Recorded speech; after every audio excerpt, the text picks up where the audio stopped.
Hey everyone, happy Tuesday? Yeah, it's Tuesday. Um, Back with another video, miscarriage. It's going on almost 3 weeks since it happened. I went and seen my primary doctor and I had to tell him about it. I did not go to the hospital because when you go to the hospital, all they want to do is dose you up with drugs and everything so you don't feel pain or whatever. So I didn't go. Waited for my primary, went there, and he took notes and everything like that. I had to relive it and tell him, and that was just horrible that I had to bring it up again. And I started talking to him. I told him about everything, and the first thing out of his mouth is, "Do you want something for anxiety? I can give you Klonopins or Xanax." And I'm sitting there thinking, like, right off the bat, you're going to prescribe me something like that? You can get addicted to them pills. I had a miscarriage. I don't need to get addicted to anything. And he said, "Oh, well, it could be messing with your mind. I know you have depression and anxiety, and I just don't want it to affect you." Okay, I understand that. But don't dose me and give me medicine to make me feel numb. I want to feel my feelings. I don't want to be numb to them, and I want to work through my feelings and, work through them and do what I have to do, not take pills to numb myself for a miscarriage. And he was really sweet about it. He didn't come off like, "Oh, I want to put you on this and that." I mean, he was asking me. And I'm just thinking, like, this is how people get addicted to drugs. And it's not always their fault. They get prescribed something from the doctor for something stupid, and they get hooked on it, and then the doctors want to take you off of it, and then you're still fiending for it because you're so used to having them, and then they call you a drug addict. It's like, you put me on these drugs. How do you call somebody a drug addict if you're the one that put me on these? I don't get that. So I try to say no to all of it because I just don't want to deal with it. I have 8 years clean. I'm not going to go backwards and get back on drugs. It's just not worth it. The pain of having a miscarriage is very real. The mental part of it is very real. My husband, it affected him. And it didn't even happen to him. And I think he took it harder than I did. I'm sorry, but my hair, I didn't prepare for this. I just figured I'd hop on and tell this story. And I'm sitting there and I'm still talking to him. And he is very persistent on putting me on anxiety medicine. And it's not like regular medicine. It's something you can get addicted to. Klonopins, Xanax. That is serious drugs right there. Like, hello, that's what I was addicted to 8 years ago. Why would I start taking that again? Knowing my mind and my addictive personality, what's going to happen in the long run?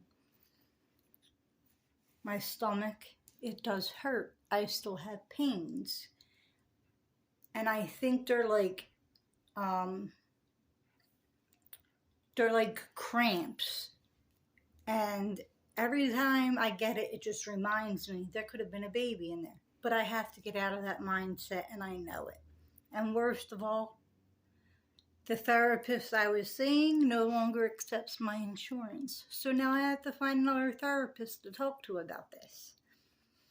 My doctor's only halfway. He's just there to give me my medicine. I have to find somebody that I can talk to and vent to. I mean, I know I have my husband, my mom, but I don't have that professional person that can help me through it and get through the levels that I need to get through. So that's what I'm doing on this journey of mine. And I am still trying to find myself. I keep saying, what's my purpose? Because a woman's purpose is to reproduce. That's what God put us here to do.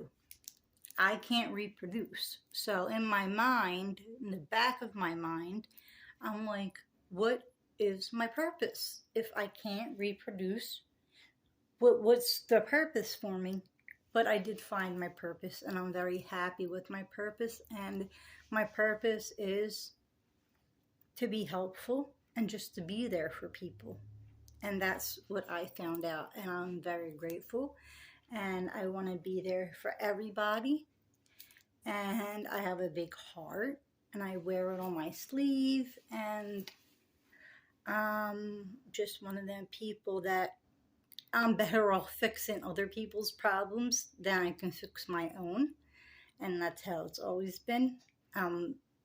Quick to fix somebody's problems, and it helps them like that. But when it comes to my own problems, it's like, I don't know what to do. I feel stuck. So I keep going around and around for it. But that is what it is. It's a miscarriage. It hurts. He asked if I want to get a hysterectomy. I went down that road already. I'm too young. They said I have to wait till I'm after menopause, which I don't know when that happens. I have to look into that, I guess. But if you do know the age or whatever, comment below. If you have experienced this, please comment below and tell me how you went through it, please. I just feel like I'm all alone in this process. And I know there's other people out there that had it, but have kids afterwards. It was like, oh, I had a miscarriage, but I have 3 other kids. That ain't my case. It's not in my deck of cards to have a baby. I'm 38. If God was going to give me a baby, he would have gave me one already. And I came to peace with that. But when you get that miscarriage and you have that one glimpse of hope, it gets taken away from you. And it's very hard. I'm just now coming to terms with it and being able to talk about it fully.